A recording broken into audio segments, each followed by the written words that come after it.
Hola, buenas, me llamo Antonio Eugenio Vélez Alcázar y en la presentación vamos a ver el ligamento cruzado anterior en futbolistas femeninas.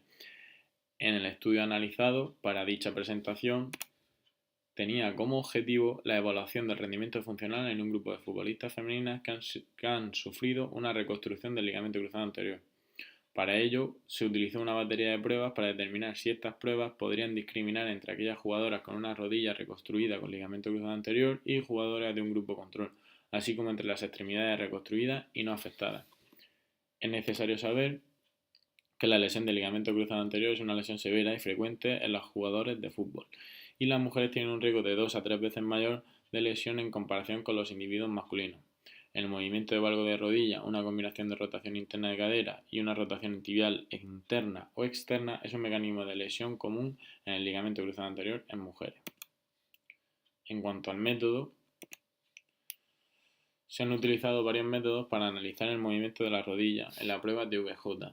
En este estudio se utilizó un algoritmo de predicción de lesión del ligamento cruzado anterior basado en la clínica, que informó del movimiento de la rodilla en el plano frontal y PECAM. Los estudios anteriores han utilizado sofisticados equipos de laboratorio como el sistema de equilibrio Biodex, 36 placas de fuerza y análisis de movimiento tridimensional.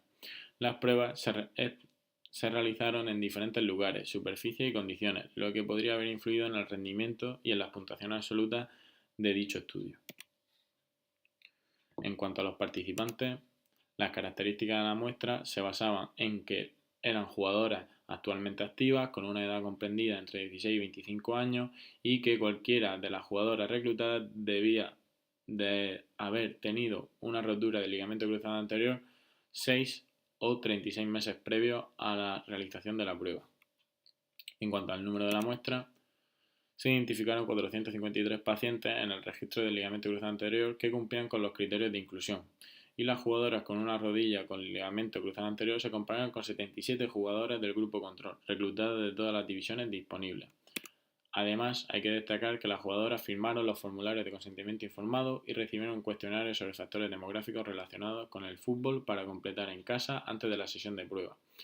Una de las fortalezas de este estudio reside en la homogeneidad tanto de las jugadoras del grupo control como de las que han padecido la rotura del ligamento cruzado anterior, ya que su procedencia era la misma. Este dato choca con la mayoría de los estudios que incluyen una población general que combina diferentes deportes, edades y sexos.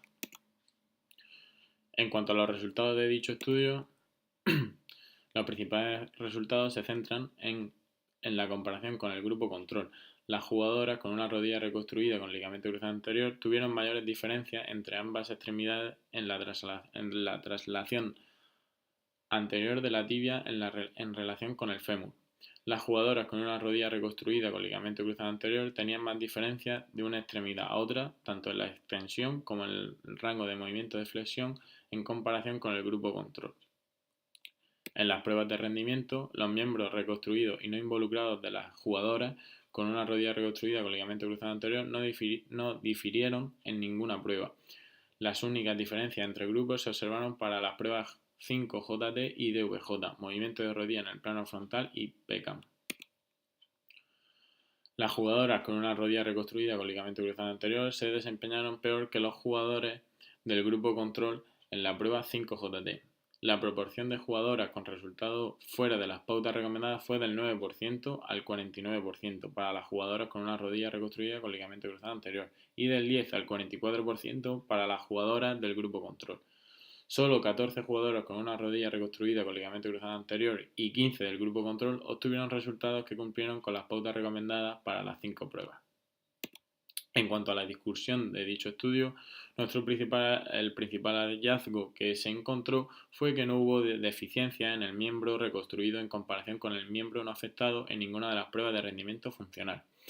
Un resultado inesperado fue que las jugadoras del grupo control tenían diferencias de lado a lado y asimetrías de movimiento en el mismo grado que las jugadoras con una rodilla reconstruida con ligamento cruzado anterior.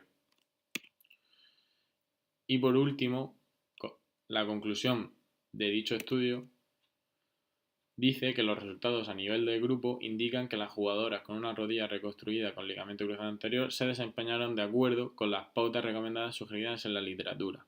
Sin embargo, muchas jugadoras del grupo control y con una y con una reconstrucción del ligamento cruzado anterior a nivel individual tenían diferencias de lado a lado y asimetrías de movimiento, que previamente se han asociado con un mayor riesgo de lesión.